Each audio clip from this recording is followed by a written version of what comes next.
I want to end on this national unity tip, and on this Ghana first tip. What advice do you have for fellow politicians? As part, and yeah, like you said, they'll always be in their parties. But what advice have you man said, Charlie? Regardless, there's a focus we are saying now. It me their dream boom now. Yeah. So, colleague politicians, this is an important question that I've just been asked by the famous mighty KSM. Well, I believe that we all have our political ideologies. We have our partisan interests.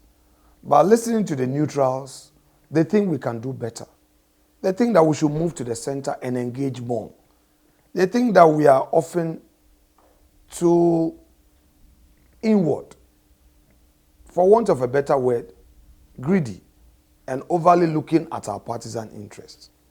So for those of you in NDC, you now have the government. My assurance to you is that on my side, in Parliament, we are ready to reach out. So be ready. Let's get to the center. The suspicions will not help. The national interest first, but we'll still have our partisan interests.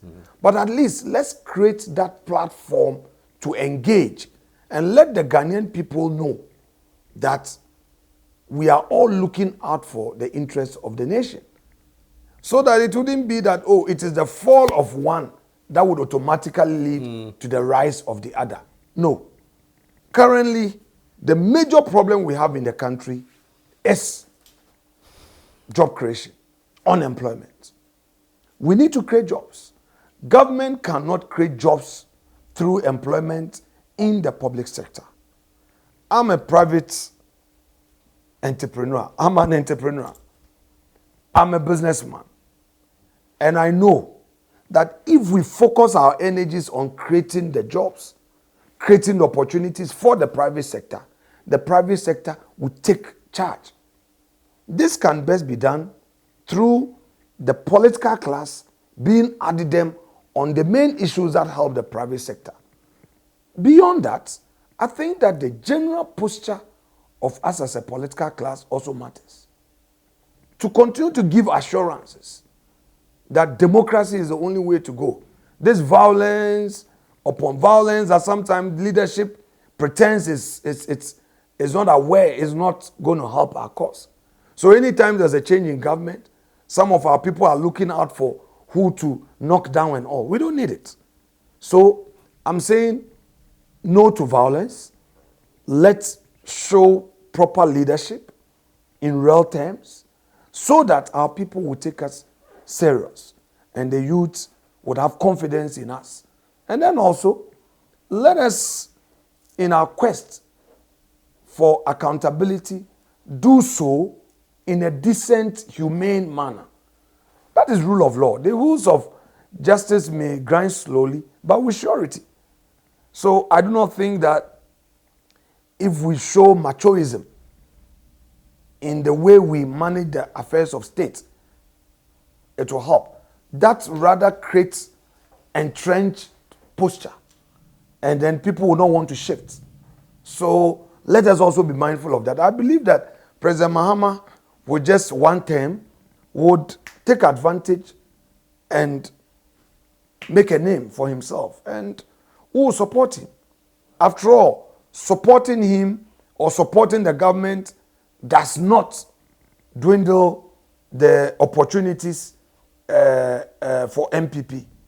In fact, I'm sure that may even lead to the ordinary Ghanaian believing that no, this is a serious alternative government, so let us give them also the opportunity. So, Wafa, I think I've attempted an answer to your question. This was more than an attempt. This is the detailed answer. Folks, Wafa say, thank you very much for joining me here. Thank you. And it's a pleasure. And the pleasure Uncle, is mine. I think I've also been admiring your platform and admiring your person for so many years. I remember those days, KSM SHOW We were in Akroa House. It was a hostel at Labadi, you know, Yeah. the Akroa House. And we, the hostel boys, would always want to watch you. You know, it's one non-partisan platform that, you know, also created an opportunity for the real issues to be discussed. So I'm happy to be here, and I'll continue to rely on your good counsel. Mpacho, manye ya chemaso. You know. One more time, eh? Oh, that's it. The KSM Show.